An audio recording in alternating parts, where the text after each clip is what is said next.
বাড়িটি ভাড়া নিলাম। বিরাট বড় একটা বাড়ি। বাড়িটার বাইরের পরিবেশ দেখলেই গা ছমছম করে।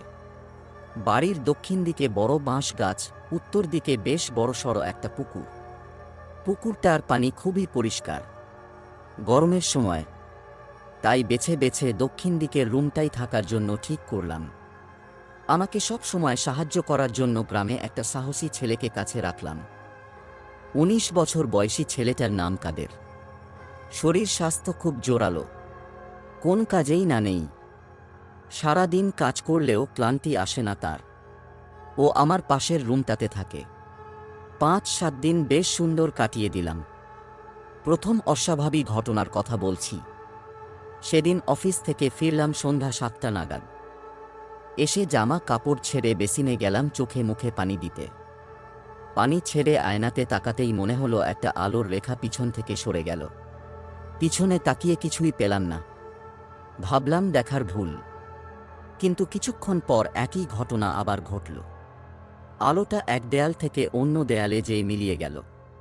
যেহেতু এটা ছিল আমার দেখা প্রথম অস্বাভাবিক ঘটনা, তাই কেমন জানি একটা শিহরণ অনুভব করলাম। কাদের একটু পরেই বাজার থেকে আসল। দুজন মিলে রান্নার কাজটা সেরে খাওয়া দাওয়া করতে 10টা বেজে গেল। খাওয়া শেষ করেই ও ঘুমাতে গেল। শুয়ে শুয়ে সন্ধ্যার ঘটনার পিছনে কারণ সন্ধান করছি। এমন সময় কারেন্ট চলে গেল। আমার খাটটা উত্তর দক্ষিণভাবে সে করায় দক্ষিণ দিকে পা দিয়ে শুয়ে আছি। কারেন্ট যাওয়া বাইরে থেকে চাঁদের আলো দক্ষিণ দিকের জানালা দিয়ে ভিতরে এসে একটা অদ্ভুত সুন্দর পরিবেশ সৃষ্টি হলো। জানালা দিয়ে বাইরের পরিবেশটা দেখতে খুবই সুন্দর লাগছে। বাঁশ বাগানের আলো ছায়ার খেলা দেখতে দেখতে কখন যে ঘুমিয়ে পড়েছিলাম জানি না। আমার একটা অভ্যাস হলো সগরমের মধ্যেও ঘুমানোর সময় হাঁটু পর্যন্ত কাঁথা টেনে ঘুমানো।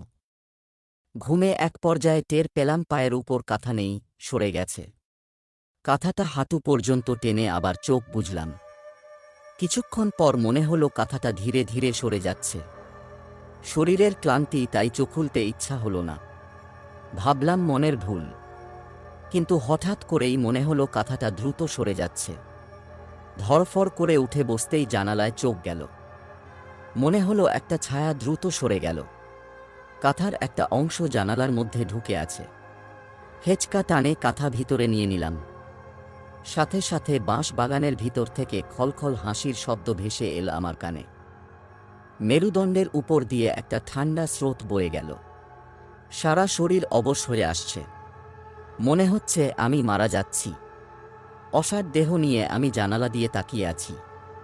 এ সময় দূরে বাঁশবাগানের মধ্যে একটা স্পষ্ট নারী ছায়া সরে যাওয়া দেখলাম। হারিয়ে যাওয়ার শেষ মুহূর্তে সে আমার দিকে এক ঝলক তাকালো। তার চাহনিতে যেন ক্রোধ ফুটে উঠেছে। আমি ঠিক বুঝতে পারছি না এ মুহূর্তে আমার করণীয় কি। অনেকক্ষণ যাবৎ চুপচাপ বসার পর একটু নড়েচড়ে বসলাম। ঠিক তখনই দেখলাম পাশের চেয়ারে ঘটে চলা অপার্থিব এক ঘটনা। চেয়ারটা 1 ইঞ্চি উপর দিয়ে ভেসে ভেসে নড়াচড়া করছে। একটা ছন্দে চেয়ারটা ঘুরছে। হঠাৎ করে চেয়ারটা কয়েক ফুট উপরে উঠে গেল এবং চেয়ারটার পিছনে থাকা অদৃশ্য কেউ চেয়ারটাকে সশব্দে মাটিতে ছুঁড়ে দিল। গলা থেকে একটা ভয়াল আর্তচিৎকার বেরিয়ে এলো। সাথে সাথে পাশের রুম থেকে কাদের ছুটে এলো। কি হয়েছে ভাইয়া, খারাপ স্বপ্ন দেখছেন? আমি কোন কথা বলতে পারছি না। কোন রকমে উচ্চারণ করলাম পানি। পানি খাওয়ার পরপরই কারেন্ট এসে গেল।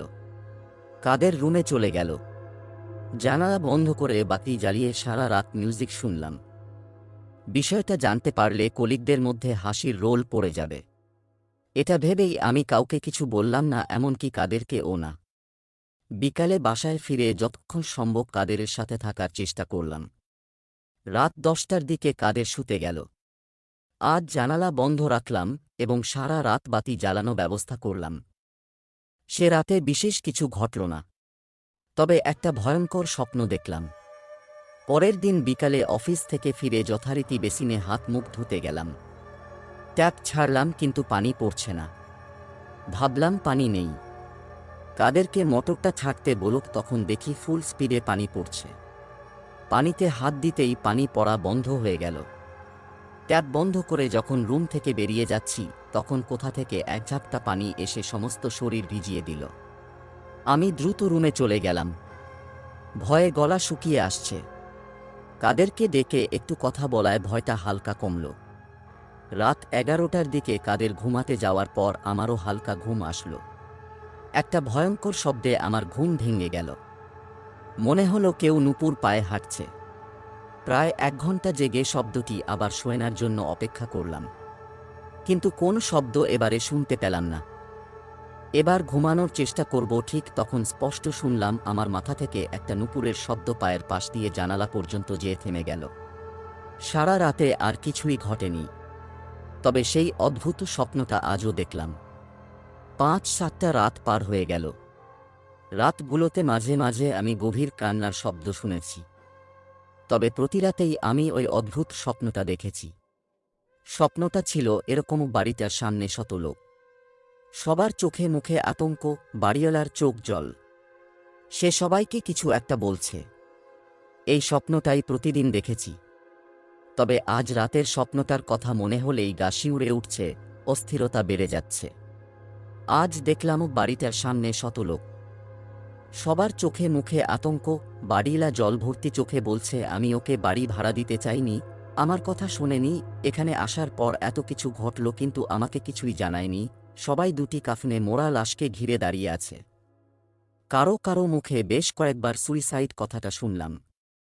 সবচেয়ে স্পষ্ট যে কথাটা শুনলাম সেটা হলো অমাবস্যা। কেউ কেউ বলছে অমাবস্যা রাতে এ বাড়িতে এমনই হয়। স্বপ্নটা দেখে আমার অন্তরাত্মা কেঁপে উঠল।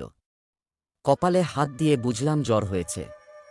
থার্মোমিটারে 103 ডিগ্রি শো করল। অসুস্থ শরীর নিয়েই অফিসে গেলাম। কোন কাজেই মন বসাতে পারলাম না। থেকে থেকে আমার শুধু অমাবস্যা রাতের কথা মনে আসছে। আমার এক ঘনিষ্ঠ কলিগকে জিজ্ঞেস করলাম, আচ্ছা ভাই, অমাবস্যা রাত কবে বলতে পারবে? কেন ভূত ধরবা নাকি বলে হাসতে হাসতে চলে গেল। বিকালে বাসায় ফিরে দেখি কাদের বাজার করেই ফিরেছে। আমি জামা কাপড় ছেড়ে ওর কাছে গিয়ে বসলাম। আচ্ছা, এই বাড়িতে কি ঘটেছিল জানো? এখানে একটা বড় ফ্যামিলি থাকত। রাতুল সাহেব, তার স্ত্রী, 2 ছেলে ও 1 মেয়ে। অভাব অনাটন সব সময় লেগেই থাকত। মেয়েটা কলেজে পড়ত, টাকার অভাবে বেতন দিতে পারত না। সংসারে সারা দিন অশান্তি লেগেই থাকত। তারপর এক অমাবস্যা রাতে সবাই একসাথে সুইসাইড করল। বাবা মা আর মেয়েটা গলায় দড়ি দিল। ছেলে 2টাকে বিষ খাওয়ানো হয়েছিল। কাহিনীটা এক নিঃশ্বাসে বলে থামল কাদের। প্রতিক্রিয়া দেখার জন্য আমার দিকে তাকাল। ভয়ে চাদরটা জোরে আঁকড়ে ধরে আছি। কাঁপা কাঁপা গলায় জিজ্ঞেস করলাম, তোমার ভয় করে না?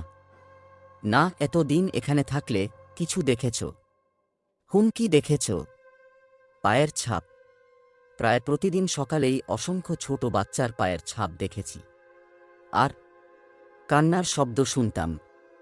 বাচ্চার কান্নার শব্দ। আচ্ছা, অমাবস্যা রাতে এ বাড়িতে অনেক কিছু ঘটে, তাই না? আমাদের তো মেরেও ফেলতে পারে, তাই না? আমি আর একটা কথা অনেক সাহস করে জিজ্ঞেস করলাম, অমাবস্যা কবে? এ প্রশ্নে ও কিছুটা চমকে উঠল। বেশ কিছু সময় পর মাথা নেড়ে বলল, জানি না, 10টার দিকে শুয়ে পড়লাম। বাইরে একটা ডাহুক পাখি ঘন ঘন ডাকছে। 11টার দিকে কারেন্ট চলে গেল। উঠে মোমবাতিটা জ্বালিয়ে শুয়ে পড়লাম। চোখে ঘুম ঘুম ভাব এসেছে। ঠিক তখনই মনে হলো আমার মাথার কাছে কেউ ফিসফিস করে কথা বলছে। আমি নড়েচড়ে উঠলাম। এ সময় চোখ গেল ফ্যানের দিকে। দেখি সেটার পাখাগুলো জোরে জোরে কাঁপছে। ঠিক এমন সময় পাশের রুম থেকে কাদেরের ভয়াল চিৎকার শুনে আমিও চিৎকার করে ওর রুমে ছুটে গেলাম। যেয়ে দেখি ও মাটিতে গড়াগড়ি খাচ্ছে আর ওর কানের নিচ দিয়ে রক্ত গড়িয়ে পড়ছে। আমাকে দেখামাত্রই আমার পা জড়িয়ে ধরে বলল, ওরা আমাকে মেরে ফেলবে, আমাকে বাঁচান। শক্ত কিছু দিয়ে মারার আঘাত দেখলাম। ওকে আমার রুমে নিয়ে এসে ক্ষত জায়গাটা গামছা দিয়ে বেঁধে দিলাম। দুজন পাশাপাশি বসে আছি। কারো মুখে কোনো কথা নেই। পাশে টেবিলে রাখা মোমবাতিটা টিম টিম করে জ্বলছে। হঠাৎ করে দরজার পাশ দিয়ে নূপুরের স্পষ্ট শব্দ শোনা গেল। মনে হলো নূপুর পায়ে কেউ দৌড়ে গেল। ও আমার আরও কাছে সরে এলো। সাথে সাথে পাশের ঘরের আয়নাটা সশব্দ ভেঙে পড়ল। আবার নূপুরের শব্দ শোনা যাচ্ছে। আমার দরজা পর্যন্ত এসে থেমে গেল। এবার মনে হচ্ছে আমাদের দিকেই আসছে। ঝুম ঝুম ঝুম। হঠাৎ করেই মোমবাতিটা নিভে গেল। অন্ধকারের বুক চিরে আবার নুপুরে শব্দ এদিকেই এগিয়ে আসছে। কাদের আমাকে জড়িয়ে ধরল। হঠাৎ কাদের গগন বিদারী চিৎকার দিয়ে রুম থেকে ছুটে বেরিয়ে গেল। মোবাইলের আলো জ্বেলে ওর পিছনে দৌড়াতে যেয়ে কিছু একটাতে বেঁধে পড়েই জ্ঞান হারালাম। যখন জ্ঞান ফিরল দেখি মোবাইলের টর্চটা তখনও জ্বলছে। চারিদিকে গা অন্ধকার। একটা ভেজা ফ্লোরে আমি পড়ে আছি। প্রচণ্ড দুর্বল শরীরটাকে কোন রকমে টেনে তুললাম। টর্চের আলোতে দেখি ফ্লোরটা রক্তে ভিজে গেছে। কপালে প্রচণ্ড ব্যথা। ধীরে ধীরে কাদেরের রুমে ঢুকলাম। ঢুকে এক বীভৎস দৃশ্য দেখে চিৎকার দিয়ে বেরিয়ে এলাম। কি মনে করে ওই ঘরে আবার ঢুকলাম।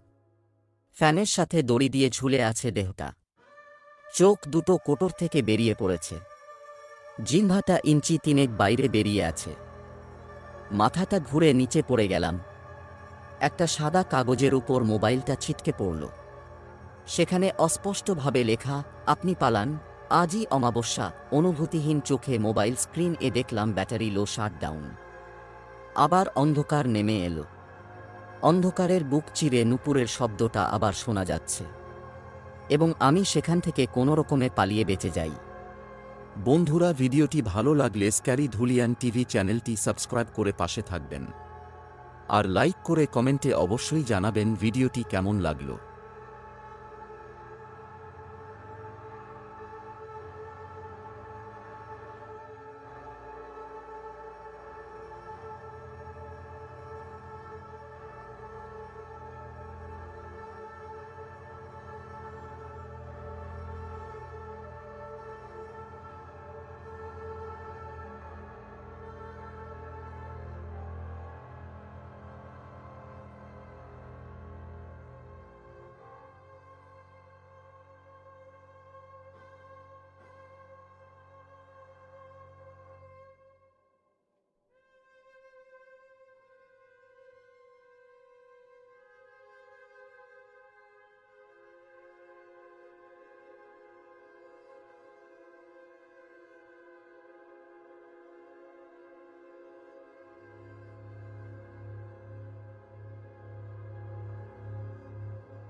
বন্ধুরা, ভিডিওটি ভালো লাগলে স্ক্যারি ধুনিয়া টিভি চ্যানেলটি সাবস্ক্রাইব করে পাশে থাকবেন আর লাইক করে কমেন্টে অবশ্যই জানাবেন ভিডিওটি কেমন লাগলো।